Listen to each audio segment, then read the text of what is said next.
Actors say that if you can get through Stella Adler's training, nothing will ever frighten you again. After almost 50 years of working with actors, her legend continues to grow. Depending on whom you talk to, she's a bully, a genius, a tyrant, an angel. The only thing it is that you act with your soul. You do not act words, and you do not act this. You act with your soul, and you don't have that soul yet. You don't, and that's why you want to be an actor. I don't blame you. That's why you all want to be actors. Because your souls are not used up by life.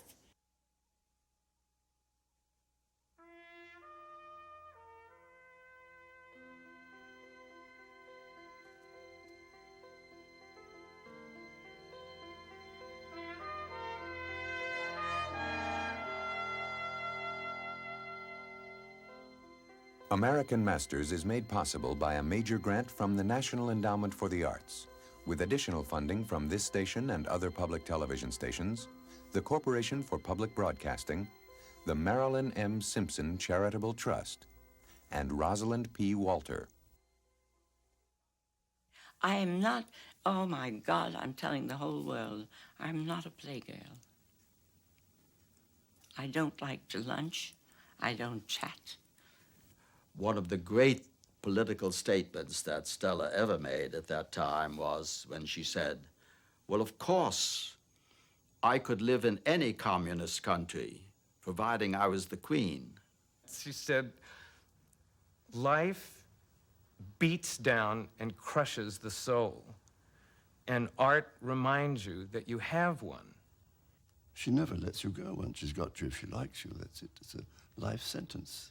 She inspires, she cajoles, she prods, she pushes. 3 years ago, I think, I took one of her classes. And just the way she came down to present herself to the class was an entrance. It wasn't just come in front of the class and talk, it was an entrance. And Stella's whole life is a theater. Shall I tell you what I am? Yes. Guess. I'm a Jewish broad from Odessa.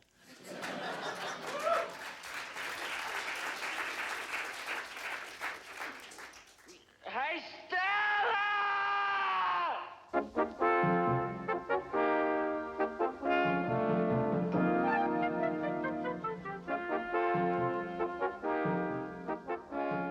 Actors say that if you can get through Stella Adler's training, nothing will ever frighten you again. After almost 50 years of working with actors, her legend continues to grow. Depending on whom you talk to, she's a bully, a genius, a tyrant, an angel. Oh, God, God, how weary, stale, flat, and unprofitable seem to me all the uses of this world. Fie on it! Ah, fie! There's a dream. I want something. There's an inner desire to express something that you can't in daily life. And actors know that there are parts of themselves that they haven't used. It is not, nor it cannot come to good. But break my heart, for I must hold my tongue. It's good. It's not soliloquy, quite.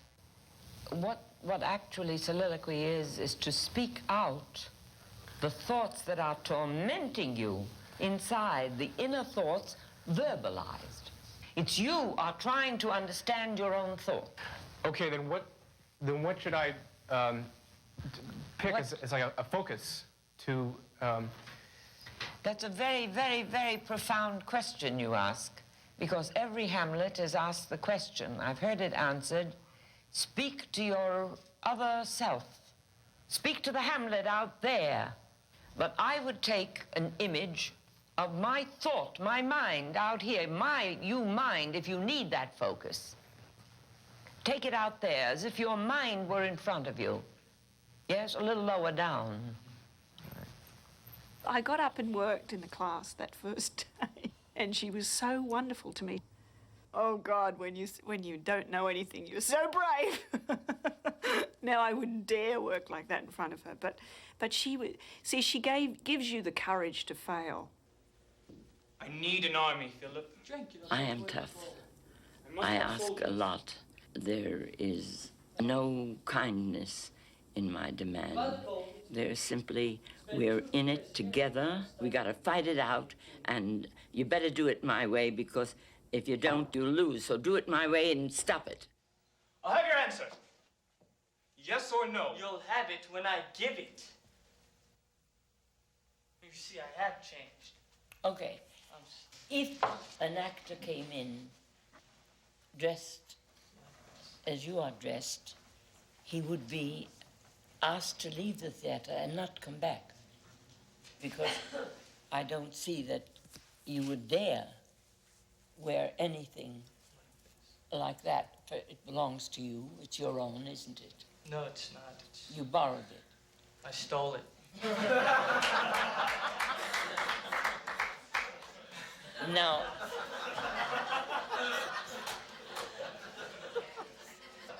Now, you mustn't put anything on your body which doesn't feed the play and which doesn't feed your soul, because you're not acting words. You are not acting words. That is not part of the tradition in which this playwright wrote a play. You cannot dress that way. You cannot use a bottle that way. You cannot use candles that way. And I don't want to be subjected to it. Do you understand? I can't get anywhere with you in the part. And I apologize for not being prepared. I accept your apology, knowing that it will help you and that you will do a lot to change it. You did the Chekhov and you have the talent.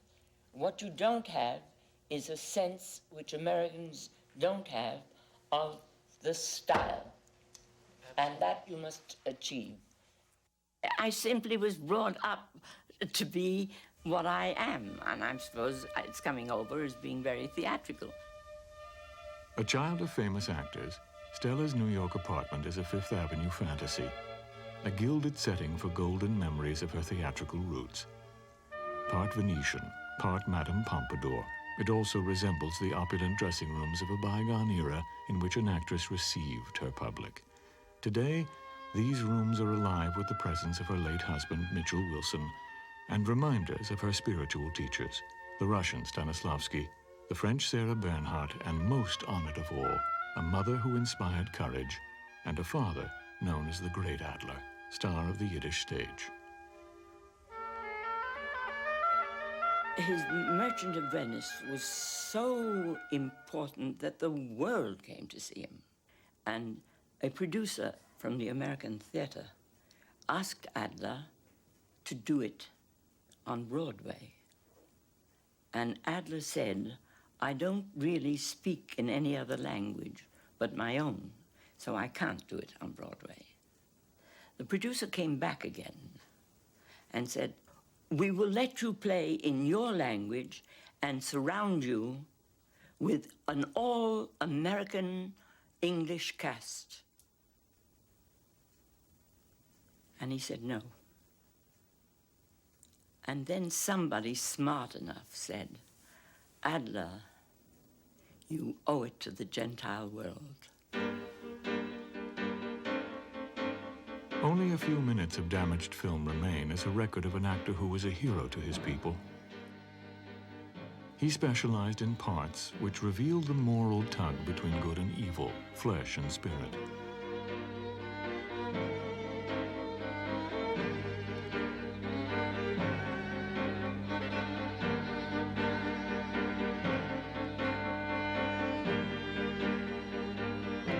Melodramatic by today's standards, Adler's style came from the language he spoke, Yiddish, an emotional blend of German, Hebrew, pleasure, and pain.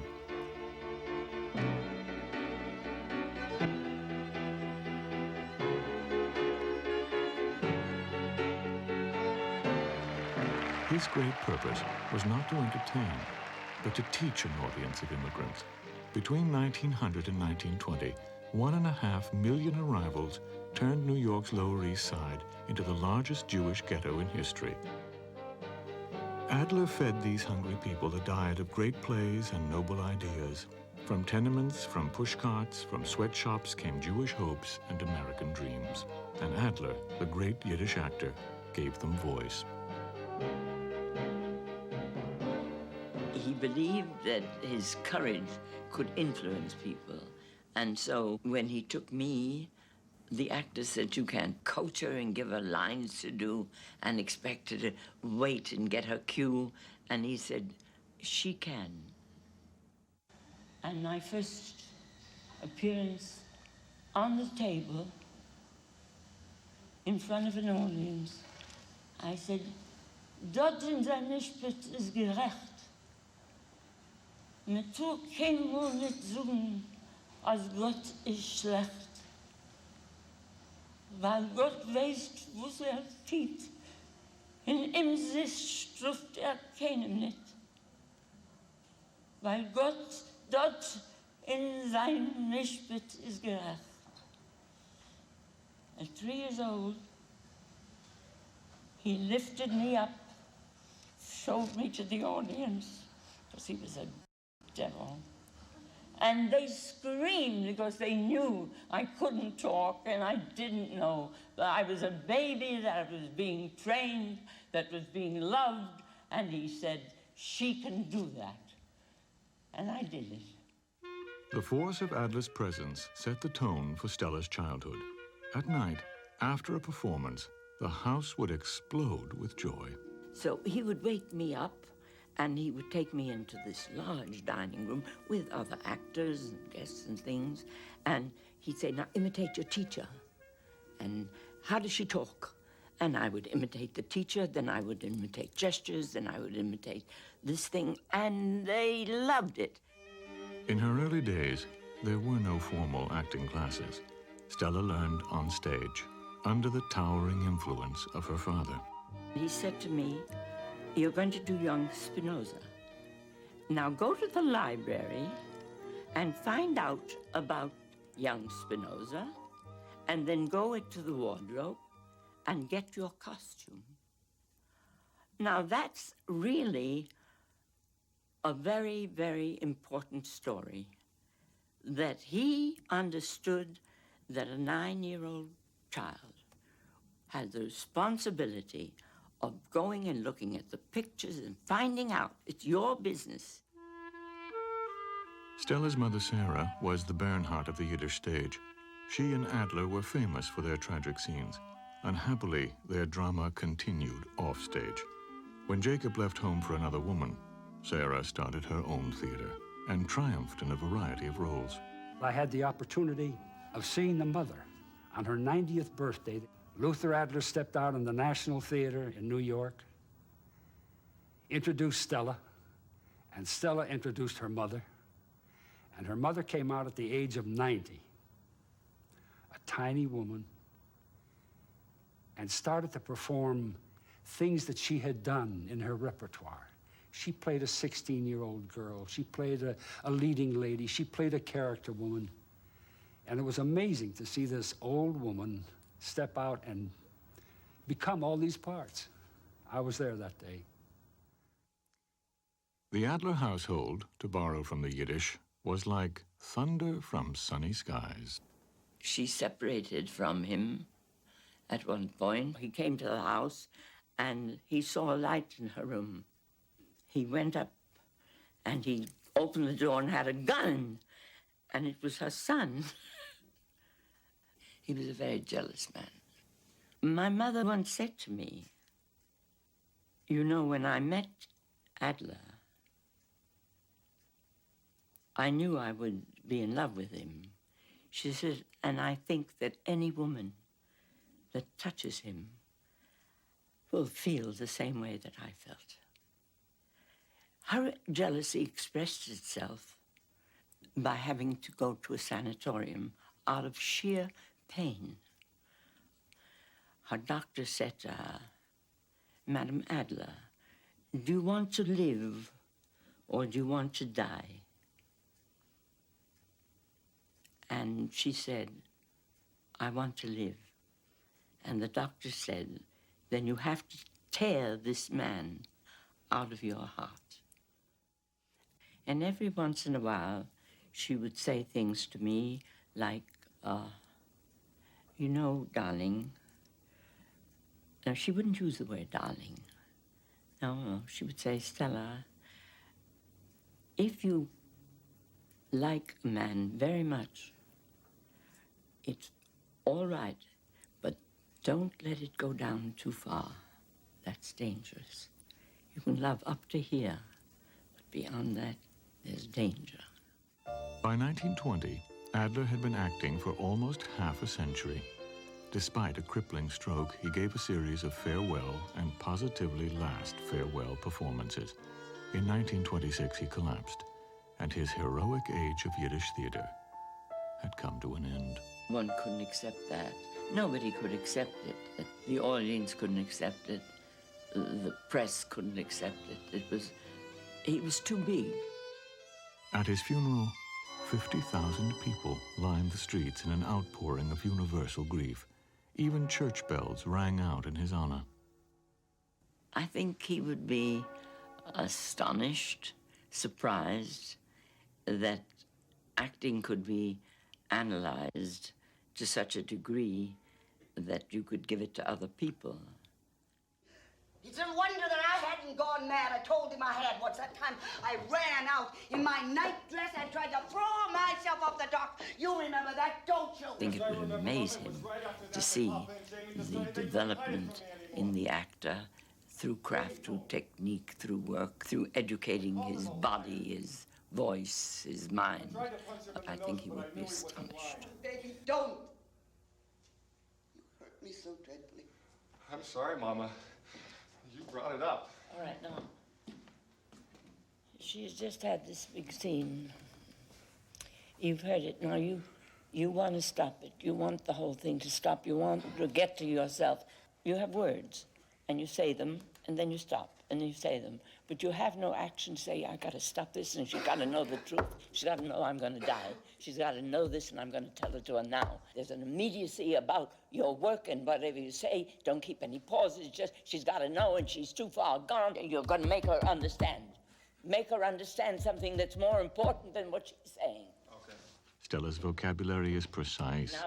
When she says action, she means the character's emotional objective. In this scene, a young man must make his drugged mother understand that he has tuberculosis. His action is to make her understand. No! How dare Dr. Hardy advise such a thing without consulting me? You're my baby. Tear yourself away from her, because that's not the point. Yes. Okay? Yes. Tear yourself away from her, because she's still going on with her own life, and she doesn't want to hear about this. You. All of this talk of loving me, and you won't listen to me when I try to tell you how sick... Now, that's enough. Enough. I don't want to hear, because I know it's nothing but hard. And if she doesn't want to hear, darling, she doesn't want to hear, don't wait. Go away from her. Okay. You understand? You have an action to tell her. Yes. And she won't let you. That's a Okay. fight. All right. Okay, come on. So continue the fight. Act actively. Go on. All right, Mama.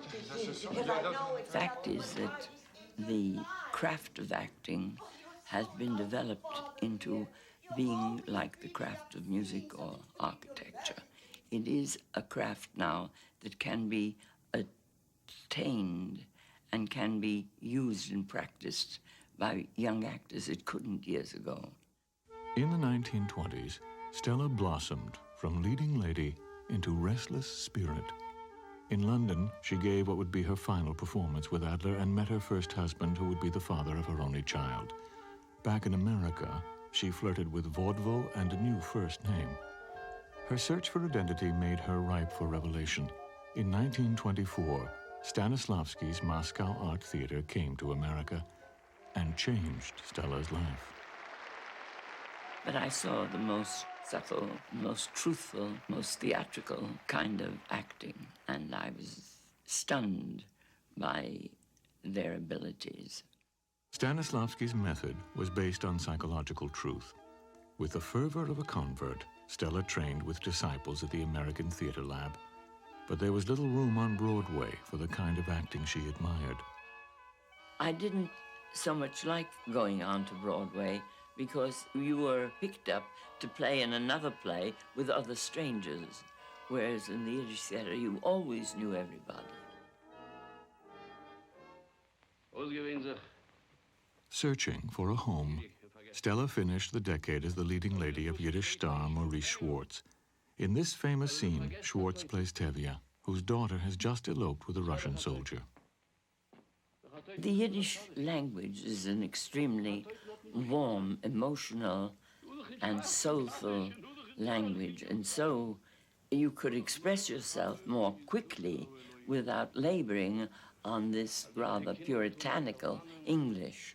Nichts zum Gitten und nichts zum Besen. Loi Sucher, Loi Pocket. Der Herz ist mir so krach. Der Lummel Chave soll mir nicht den Mund queren. Der Herz. Ich taub. Du kämer an der Welt nicht gewesen.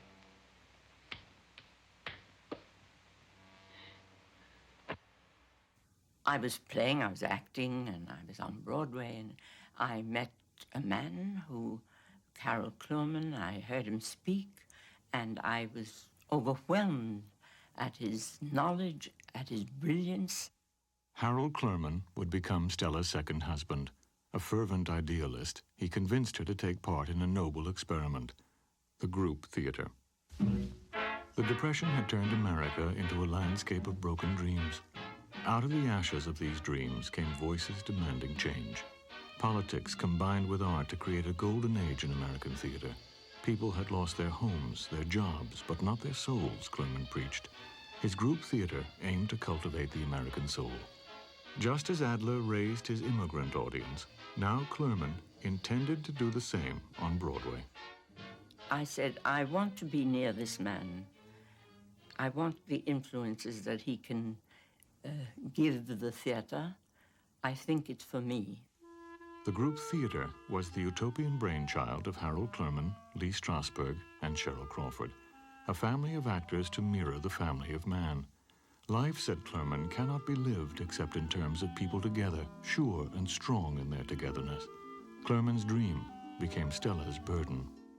I expected what I would get if I joined: the familiarity, a togetherness, a sense of camaraderie. What I met was a group of strange people from different parts of the world, and it was the damnedest experience of my life. It was like living with strangers for 10 years. Group playwright Clifford Odets ventured the opinion that no Adler could ever be made a group person. I didn't belong in any democratic situation. I didn't like any aspects of it, neither the clothes or the ideas or the way they dressed or their diction. I simply am an individual. And her individual qualities led to a number of unique performances that electrified Broadway. Stella convinced her brother Luther to join the group. They performed brilliantly together despite their frequent quarrels. Clurman remembers that their curtain calls amused and terrified the company because between bows they turned on each other to resume their cat-and-dog fights. She also had heated battles with her director, Lee Strasberg, who developed an acting method based on his understanding of Stanislavsky's principles. The central disagreement, I would say, that the theater exists 99% through the facility of the imagination. And Mr. Strasberg insisted that that was secondary. Strasberg was adamant. Stella must develop her roles by exploring emotional memories from her own personal past. I didn't want to think of when was I moved by my sister when she vomited. I didn't like that whole thing. I wanted to be in the dramatic sense of the author and the author's characters, and I fought Strasberg like hell. In 1934, Stella went to Paris. She met Stanislavsky by chance and accused him of ruining her joy of acting. They took an afternoon stroll in the Bois de Boulogne, where he was surprised to learn that Americans were still using emotional memory, a technique he had abandoned years earlier. He took me under his wing, and together with the secretary, we worked for weeks on clarifying what Mr. Stanislavsky understood was being made into a kind of mystery in America. I don't think he wanted that. Inspired by this passionate young American, Stanislavsky outlined his current theories and confirmed Stella's belief in imagination, not emotional memory, as the key tool in an actor's art. Her return to New York caused an uproar. So she came flying back with this message. Well, you can imagine the actors hearing this, because this is now coming from the horse's mouth. And it said, Stella asks, Stanislavsky answers. There was no improvisation about it. It was factual. It was thoroughly investigated. It was like a breath of fresh air. You can imagine that we didn't have to worry all the time about, you know, this emotional memory stuff. And I think it was then that Strasberg retired from the group theater. In 1935, Awake and Sing was a group theater triumph, as well as a trial by fire. Strasberg withdrew to develop what came to be known as the method, giving Clurman his first chance to direct. The play's message, that life isn't printed on dollar bills, is expressed by an unhappy family torn by disintegrating values. Stella refused to play the unglamorous role of Bessie Berger, a woman of 50, until Clurman suggested that she might not be able to do it. She was very funny, as well as mean, as she was supposed to be in the part. But she hated one thing more than anything else, and that was the fact that she had to make up old when she was a beautiful woman, not anywhere near Bessie Berger's age, and that people would think that that was her, especially when they'd come backstage and say, "Are you Luther's mother?" She wanted to kill them because there was 1 year's difference in their age. Stella has been quoted as saying, "It was not a barrel of laughs being in the group. It was not fun. It was not music, not painting, not culture. It was deep. It was as though someone had discovered an underworld." Very good. The interesting thing is that she did her greatest acting in the group theater. And she was one of the best actresses in the group theater, even though she did not feel that she belonged there.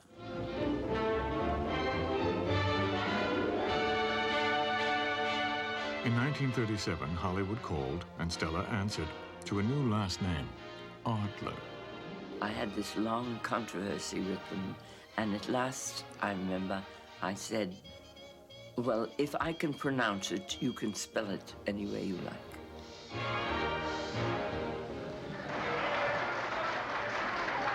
Hello, boys, and thank you. Miss Craven, I don't know of anyone I'm so happy to see. How's that darling little dog of yours, Miss Brinning? He is a darling, isn't he? Cute. Did you say hello to Sam for me? Not only hello, but scold, prosit, and howdy. Thank you. How grand it is to see you looking so well. You mustn't believe everything you see, Mr. Jonathan. This is a great pleasure, Lindy. Pleasure's all mine, Bossy. Be seated, gentlemen, and just relax.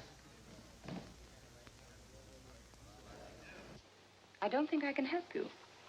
You see, I hardly knew Mr. Barrow. Oh. Well, you didn't miss much. He wasn't exactly one of nature's noblemen. Really? Well, how nice. A camellia doesn't have any fragrance. It doesn't need any around you. I'm glad you like my perfume. She was a lady to start with, very elegant, and then she turns around and she really, really shows the worst side of her, which is a gunmoll, and she say dirty words. And I like that twist in it. Why the detour? None of your business. I'm not on trial. Not yet. That's what I deserve for letting a double-crossing cop in the door. Get out.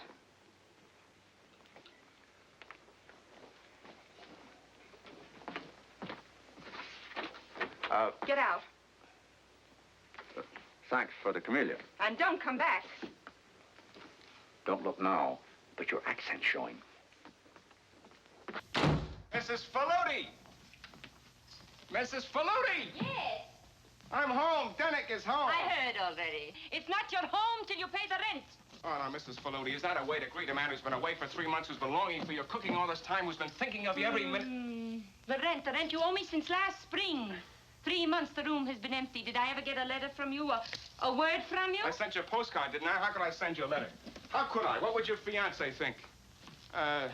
You still got the same one. Which one was it when you were here? Rudolph. No. No? Ah. The next Mr. Faludi's name is, Emil. Oh. He's got his own barber shop. I used a Hungarian accent, and I used Hungarian motions, and I was so busy, and the director finally said, Stella, it isn't only your play. I mean, if you tone down a little bit, we'll let you be in the picture, but you're just taking over. And then I'll not only pay you the rent, but will you get a present? Smoocher. The 1940s was a period of flowering. By the end of the decade, Stella's restless spirit would find a home. From the time her father first presented her on stage, she had traveled a journey that would lead to her greatest role, as a teacher.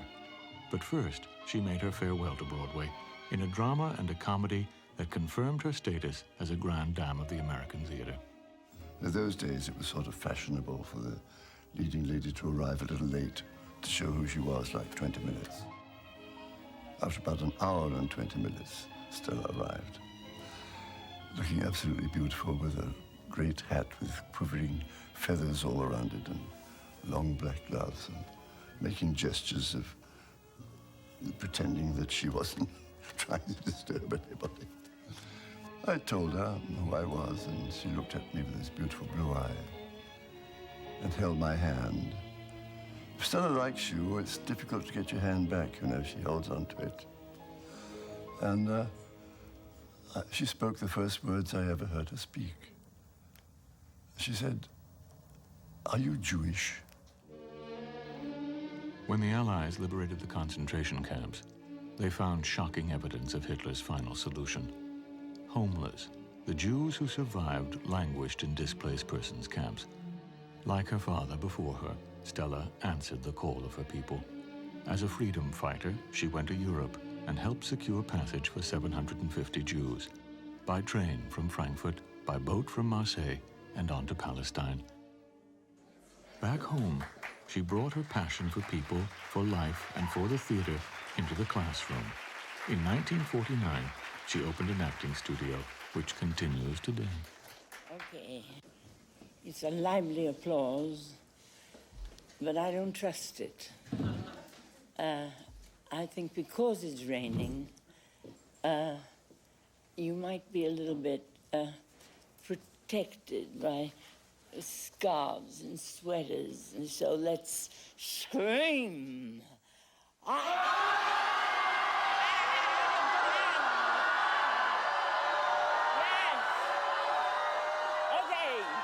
Who's shy?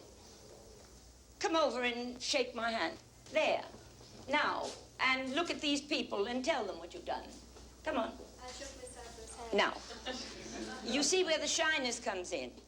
My work is mostly to give the actor a confidence in himself, a confidence which nothing can shatter. I live now with the birds in Hollywood. I shouldn't have said that. I didn't mean that. I mean, it is. It's a sanctuary there. I must tell you, if you want to learn how to be free, listen to the birds, and they'll find out. The tiniest thing is out. The court record was good enough. Now, my success in my field has been to allow and to see that the person achieved a self. Anybody that knows my father... Okay, I'm going to stop the scene. It's too passive. It's much too passive. It has nothing to do with acting. It has to do with the reading of lines. Now, I would say In the play, you say, my father was a weakling. But there's nobody acting weaker than you. You are playing your own timidity, which is very bad for the part and very bad for the play. The momentum of the scene has to be theatrical, theater. The soul of the people that are playing has to go. I say, the only thing it is that you act with your soul. You do not act words, and you do not act this. You act with your soul, and you don't have that soul yet.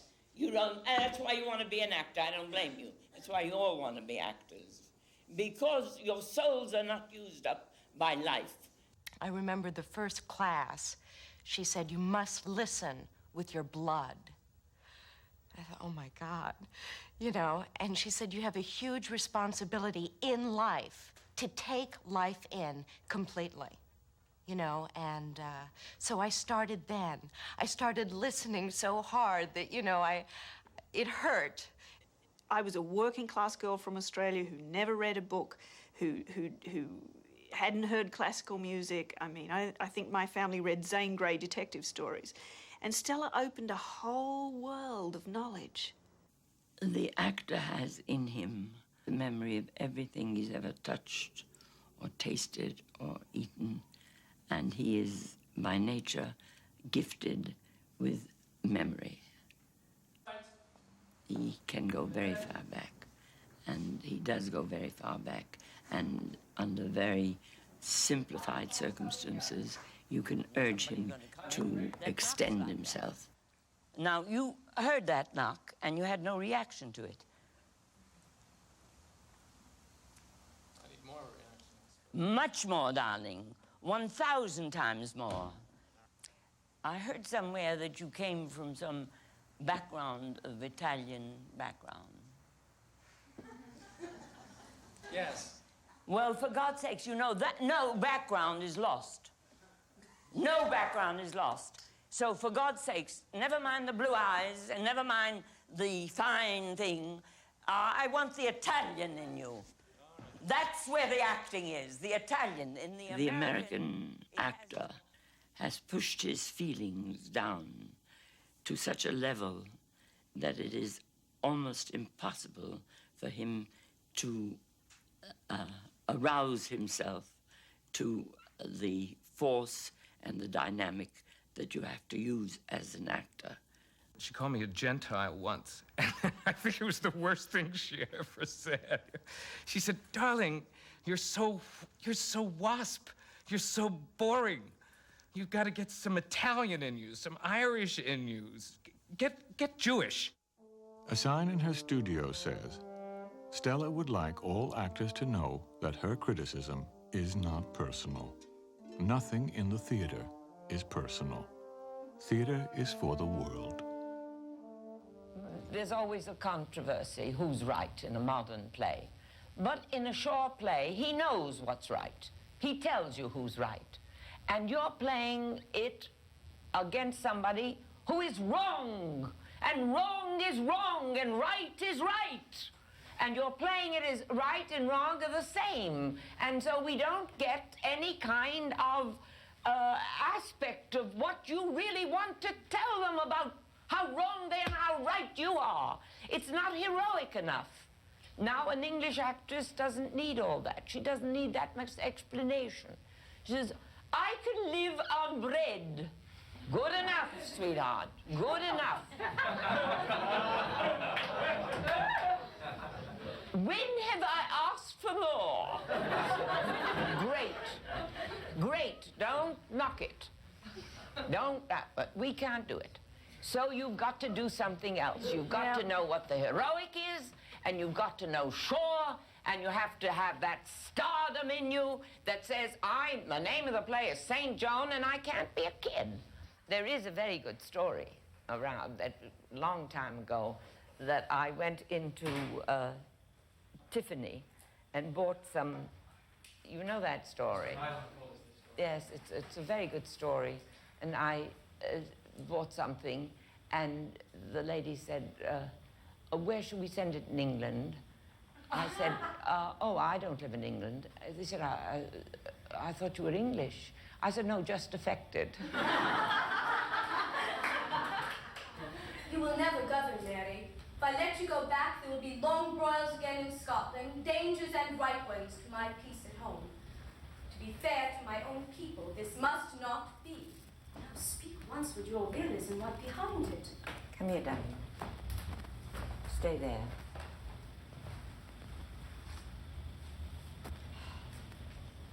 Speak to her and make her realize the technique of being a queen. Now you are speaking to her without guiding her, awakening her to this technique of governing, which is masculine, which is strong, which is, don't, it's not going to help you. She says, I too. Now, what you must realize is that every queen is brought up, educated to rule. They are not educated to be girls. You will never govern, Mary. You'll never govern, Mary! If you want my love, you shall have it freely when I am free. You will never govern, Mary. If I let you go back to Scotland, there will be long broils again, dangers and right ones to my peace and... More! To be fair to my own people, this must not be. Colors, colors, lots of colors. Up and down and there. Now, darling, you must realize a star plays Elizabeth. She was a star. She was queen. Now, you're playing the lady in waiting. There is no age for an actress. There is no age. You have to have it. You have to be able to produce it. You have to have that tone that you give her. You can't always do this, because I'll kill you. So what's the good of it? And who will rule in my place? Why, who rules now? Your brother. He rules by style. Yes, but all this could be arranged, or so I'm told, if your son were crowned king and Moray made regent. All right, every one of her arguments are stupid. Stupid. Right. Walk away from her. Stupid. You're stupid. You'll do as I say. You don't always have to face her. You'll do as I say. I want to stop with all this nonsense. Oh, well, now we have some more of this stupid feminine thinking. Finished with that. I was standing still because I felt more powerful standing in one place than moving around. I felt like I don't know. Really? I'm not kidding. She's like I am in front of my piano teacher, and I'm playing da, da, da, dee. He says, faster, faster.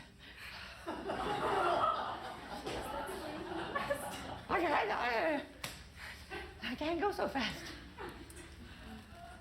Just a moment. Stop coughing. No actor coughs. They don't sneeze, and they don't catch colds. They're not tired. They don't yawn, and they don't chew gum.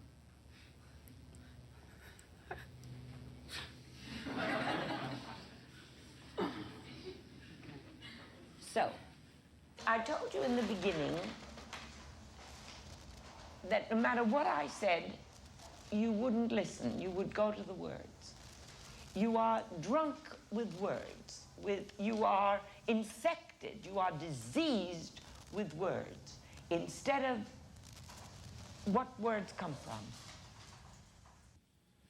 You must contribute to the words. The words are not your privilege. The words are somebody else's. You must do something with them. You must give them life. They are on the page. Shakespeare is dead as doornails on the page.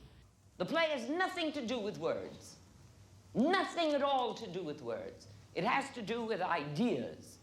That's what plays are about. Plays where you don't dance, and you don't amuse the audience, and you don't wiggle, and you don't shake, and it's not right there. It's not absolutely comprehensible, not even to you. Those are the parts. That's what you call the big theater. That's what you got to work for. I myself know you to be an eater of dust.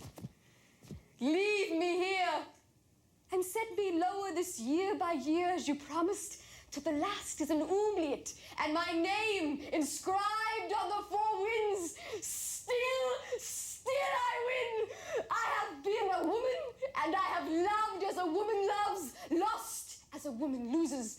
I have borne a son, and he will rule Scotland and England.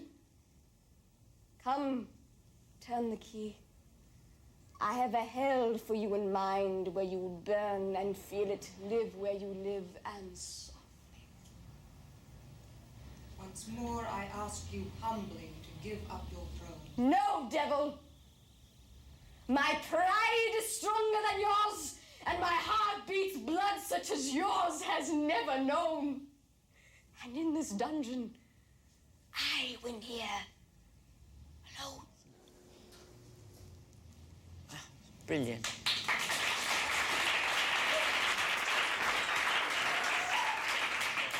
Brilliant. Absolutely brilliant. Absolutely brilliant. Size, power. Okay.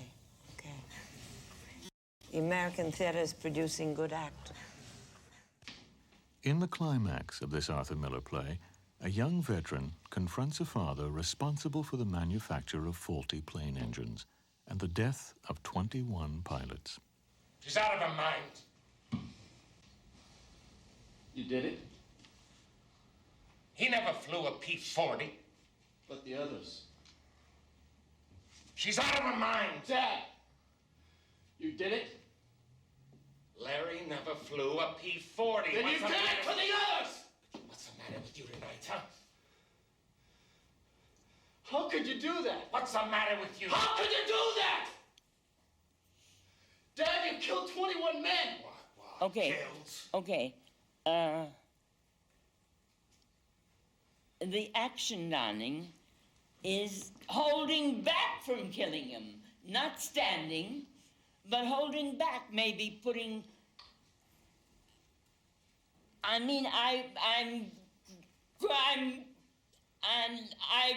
You did it, and we have to see physically that you want to kill him. Remember, everybody can talk loud. Everybody. Everybody can do this, and louder, and still louder. That doesn't mean that you're acting. It means that I want to, child, I want to tell you something. I'll kill you from here, and not from the words. More. We can pull you down, but we can't lift you up. How could you do that? What's the matter with So you? you're walking away. You're walking away. Grab him by the neck, grab him by the shoulders, do something. How can you do that? How can you do that? You killed 20 men! What? How can you do that? What killed? 20 men! I never killed anybody! Then explain it to me! Explain it to me! Tell me what you did! Explain it to me! You're a boy. What could I do, huh? I'm in business. You gotta process. The process don't work, you're out of business. You don't know how to operate. Your stuff is no good. They close you up. They tear up your contracts. What the hell's it to them? Why didn't you shut them out? I thought by the time they spotted them, I'd have my process going again, and they see that they needed me, and they let it go by. Okay. It's business talking to civilization. The boy is civilized and says, you are a murderer and you deserve to be killed. That must be in the scene. Chris, I did it for you. I'm 61 years old. When am I going to get another chance to make something big for you?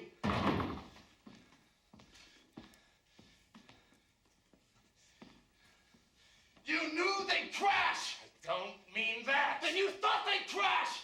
I was a me. You are afraid, maybe. You are afraid, maybe. It was for you. I made a business. I had those guys, those kids were up in the air. For you. They were up in the air for you.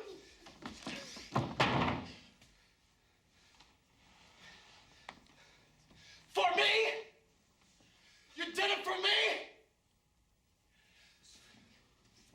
I was dying out there, and you were killing my boys, and you did it for me? What the hell do you think I was thinking of? The business? The goddamn business? What? Who the hell are you? Don't you have a country? Don't you have a world? Who the hell are you?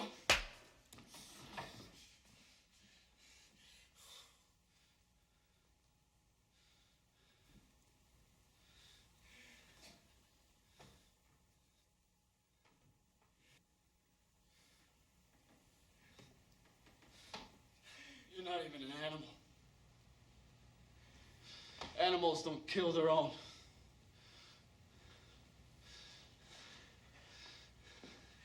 What am I to do, huh? What am I to do? I had to turn the tongue right out of your head.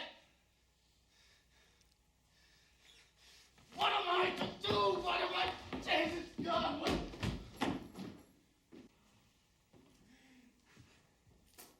Okay.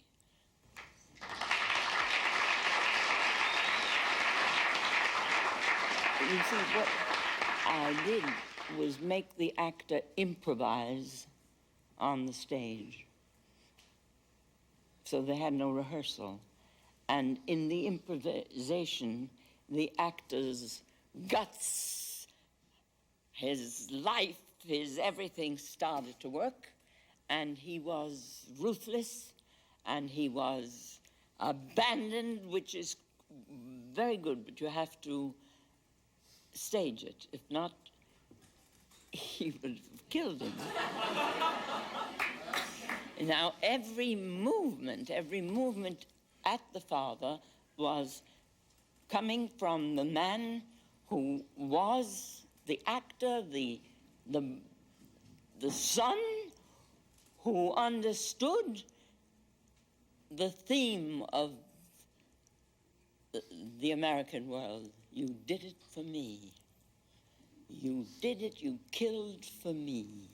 So, what kind of a son wants to inherit that kind of money? So he says, you're not even an animal. So how big do you want the writer to be? So let's applaud Mr. Miller.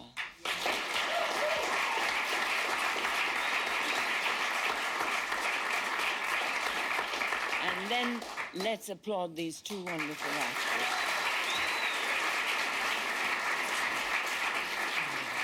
Thank you. Pretty brave. Pretty brave to do what he did. He really went for it. He didn't care, and that's real acting. She's given me such moments of inspiration.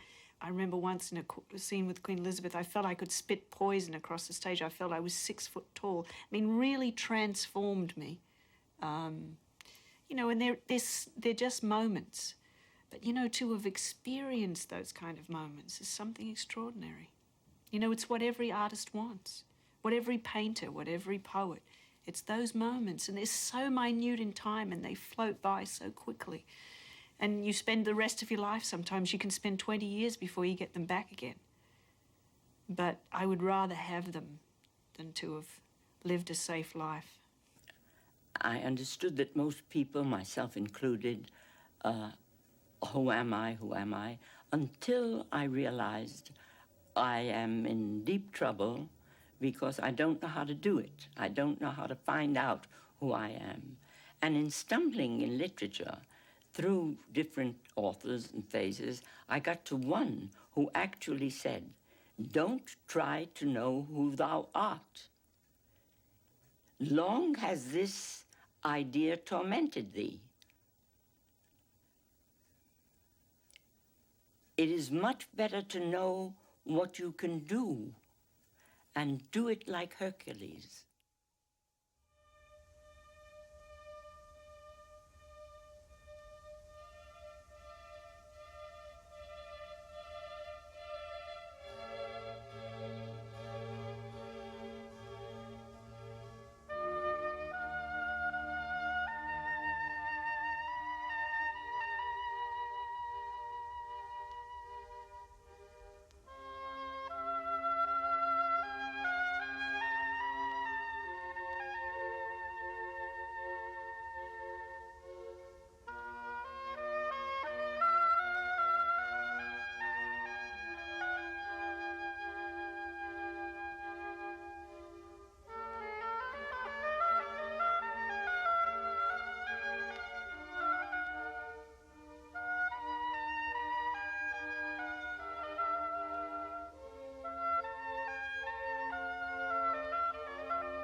American Masters is made possible by a major grant from the National Endowment for the Arts.